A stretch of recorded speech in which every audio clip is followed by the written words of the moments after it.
আজ সকালে ঘুম থেকে উঠে কী করেছেন? দাঁত ব্রাশ করেছেন, এক বোতল পানি পান করেছেন, কিংবা অফিস বা স্কুলে যাওয়ার পথে ধুলোবালির মধ্যে হেঁটেছেন। যদি তাই করে থাকেন তাহলে একটি সত্য আপনার জানা দরকার।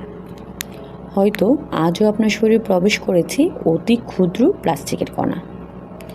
শুনতে অবিশ্বাস্য লাগলেও এটি এখন শুধু ধারণা নয়, বিশ্বের বিভিন্ন দেশের গবেষণায় মানুষের রক্ত, ফুসফুস, যকৃৎ, প্লাজেন্টা, এমনকি মস্তিষ্কের টিস্যুতেও মাইক্রোপ্লাস্টিকের উপস্থিতি শনাক্ত হয়েছে। কিন্তু প্রশ্ন হলো, এই প্লাস্টিক সেখানে গেল কিভাবে? আর আমরা কি প্রতিদিন অজান্তে প্লাস্টিক খেয়ে যাচ্ছি? ভিডিওর শেষ পর্যন্ত থাকুন, কারণ শেষের দিকে আমি এমন কিছু সহজ অভ্যাসের কথা বলবো যেগুলো পরিবর্তন করলে শরীরে মাইক্রোপ্লাস্টিকের প্রবেশ অনেকটাই কমানো সম্ভব। চলুন শুরু করা যাক। প্রথমে জেনে নেওয়া যাক মাইক্রোপ্লাস্টিক আসলে কি। সহজ ভাষায় বলে 5 মিলিমিটার চেয়ে ছোট যে কোনো প্লাস্টিক কণাকেই মাইক্রোপ্লাস্টিক বলা হয়। এতটাই ছোট যে খালি চোখে দেখা যায় না। ভাবুন তো, একটি প্লাস্টিকের পানির বোতল, পলিথিন, খাবারের মোড়ক, সিনথেটিক কাপড় কিংবা গাড়ির টায়ার, এগুলো বছর পর বছর রোদ, তাপ, বৃষ্টি আর ঘর্ষণের কারণে ধীরে ধীরে ভেঙে অসংখ্য ক্ষুদ্র কণায় পরিণত হয়। এই কণাগুলো এত ছোট যে বাতাসে ভেসে বেড়াতে পারে, নদীতে মিশে যেতে পারে, মাটিতে ছড়িয়ে পড়তে পারে, এমনকি খাদ্যচক্রের অংশ হয়ে যায়। আর এখান থেকে শুরু হয় আসল সমস্যা। কারণ এই ক্ষুদ্র প্লাস্টিক শুধু পরিবেশেই থাকে না, একসময় আমাদের শরীরেও পৌঁছে যায়। কিন্তু কিভাবে? মূলত 3টি পথে। প্রথম পথ হলো খাবার। সামুদ্রিক মাছ, চিংড়ি, ঝিনুক, এমনকি লবণেও মাইক্রোপ্লাস্টিকের উপস্থিতি পাওয়া গেছে। দ্বিতীয় পথ হলো পানি। বোতলজাত পানি হোক বা টিউবওয়েলের পানি, বিভিন্ন গবেষণায় উভয় ক্ষেত্রেই ক্ষুদ্র প্লাস্টিকের কণার উপস্থিতি শনাক্ত হয়েছে। আর যদি দীর্ঘ সময় প্লাস্টিকের বোতলে পানি রাখা হয় বা গরম খাবার প্লাস্টিকের পাত্রে রাখা হয়, তাহলে ঝুঁকি আরও বাড়তে পারে। আর তৃতীয় পথ হলো শ্বাস প্রশ্বাস। হ্যাঁ, ঠিকই শুনেছেন, বাতাসে ভেসে থাকাও অতি সূক্ষ্ম প্লাস্টিক কণা শ্বাসের সঙ্গে আমাদের ফুসফুসও প্রবেশ করতে পারে। এখন প্রশ্ন হলো, এই ক্ষুদ্র প্লাস্টিক শরীরে ঢোকার পর কী ঘটতে পারে? গবেষণাগারে করা অনেক গবেষণায় দেখা গেছে মাইক্রোপ্লাস্টিক শরীরের কোষে প্রদাহ সৃষ্টি করতে পারে, অক্সিডেটিভ স্ট্রেস বাড়াতে পারে এবং অন্ত্রের উপকারী জীবাণু ভারসাম্যে প্রভাব ফেলতে পারে। এছাড়া প্লাস্টিকের সঙ্গে থাকা কিছু রাসায়নিক হরমোনের স্বাভাবিক কার্যক্রমে প্রভাবে ফেলতে পারে।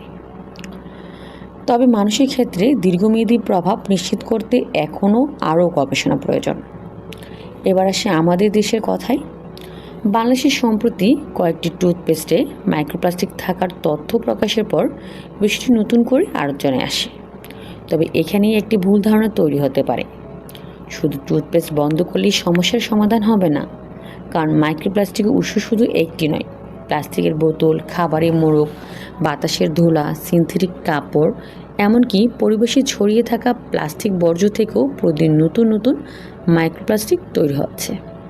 তাই প্রশ্নটা এখন শুধু মাইক্রোপ্লাস্টিক আছে কি নেই তা নয়, বরং প্রশ্ন হলো আমরা কিভাবে প্রতিদিনের জীবনে এর সংস্পর্শ যতটা সম্ভব কমাতে পারি। আর ভালো খবর হলো, কয়েকটি খুব সহজ অভ্যাস বদলালেই এই ঝুঁকি অনেকটাই কমানো সম্ভব। চলুন জেনে নেওয়া যাক। প্রথমত, গরম খাবার কখনোই প্লাস্টিকের পাত্রে রাখবেন না বা প্লাস্টিকের পাত্রে গরম করবেন না। তাপের কারণে প্লাস্টিকের থেকে ক্ষুদ্র কণা ও কিছু রাসায়নিক খাবারে মিশে যেতে পারে। দ্বিতীয়ত, সম্ভব হলে প্লাস্টিকের পানির বোতলের বদলে কাঁচ বা স্টেইনলেস স্টিলের বোতল ব্যবহার করুন। তৃতীয়ত, প্লাস্টিকের চপিং বোর্ডের পরিবর্তে কাঠ বা শক্ত কাচের চপিং বোর্ড ব্যবহার করার চেষ্টা করুন। চতুর্থত, বাজারে গেলে প্লাস্টিকের ব্যাগের বদলে কাপড় বা পাটের ব্যাগ ব্যবহার করুন।